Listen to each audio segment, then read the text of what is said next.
Congratulations on the purchase of your Hobbyzone Firebird Scout. This video will walk you through some of the final assembly steps and flying basics that are illustrated in the manual. This video is not intended as a replacement for the manual, so please read it thoroughly before you fly. Before assembling your Firebird Scout, you'll want to completely discharge its battery pack before charging it for the first time.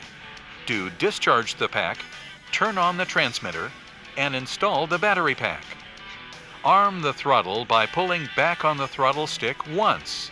Hold the throttle controller full forward until the propeller stops turning. The battery pack is now ready for its first charge. Plug the battery pack into the charger and then plug the charger into an outlet.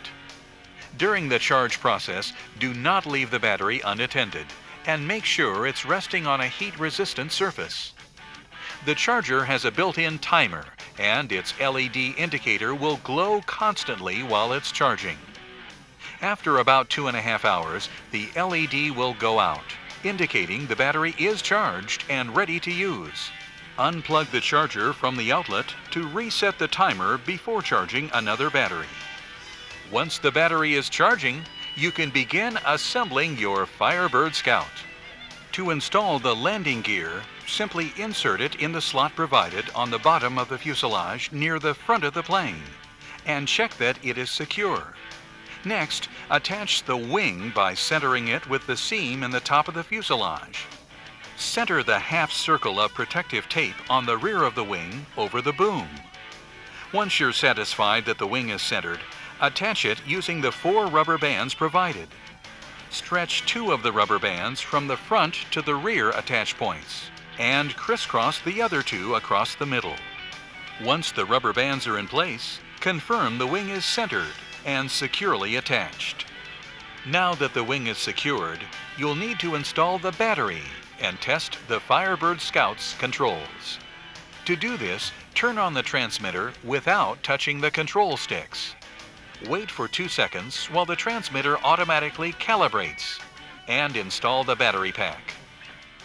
Move the rudder stick to ensure proper movement of the control surfaces. The control surfaces should be even with the rudder stick in the neutral position. If they are not, consult the manual and adjust the control lines accordingly. Once you've confirmed the control surfaces are even, move the rudder stick to the right. This should cause the left control surface to deflect upward. Moving the stick to the left should cause the right surface to deflect upward. When you've confirmed that the control responses are correct, you're ready to fly. For your first flight, choose a calm day and find a large open grass field. The Firebird Scout can reach speeds of as much as 20 miles per hour, so the bigger the field, the better. Before you fly, you'll also need to conduct a range test, as described in the Firebird Scout manual. To hand launch the Firebird Scout, hold it at the bottom of the fuselage, apply full throttle, and toss it into the wind using a smooth, level motion. Always keep fingers and hair away from the propeller when applying power, and make sure there are no people in your flight path before you launch. Always keep the Firebird Scout in front of you and upwind from your launch point. Allowing the plane to drift too far downwind could make returning to your launch point difficult and result in an off-site landing. Once in the air, the Firebird Scout is as easy to control as an RC car, thanks to Hobbyzone's exclusive SmartTrack flight control software. SmartTrack gives you 2 ways to fly: standard mode or expert mode. The Firebird Scout comes out of the box set for standard mode.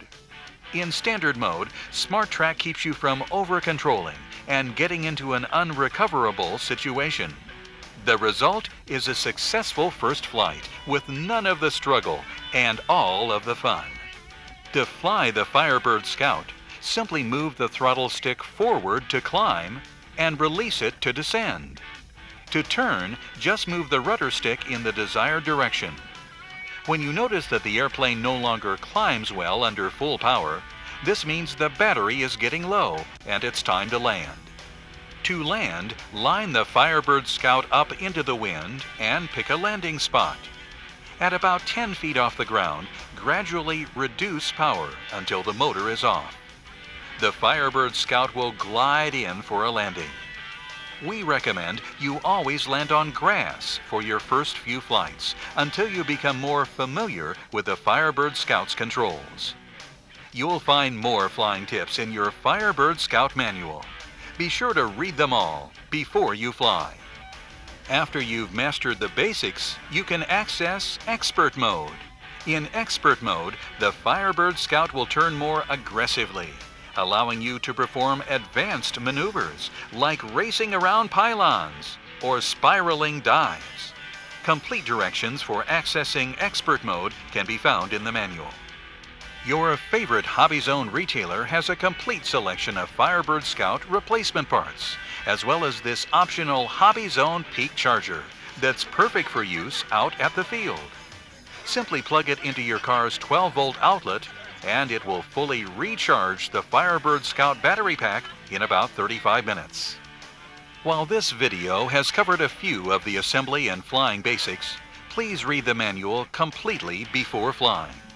And when you've mastered these basics, you'll be ready for more challenging action, like flying in formation with friends, and even pylon racing. For more about these fun flying maneuvers and Hobbyzone news and info, visit our website at www.hobbyzonesports.com.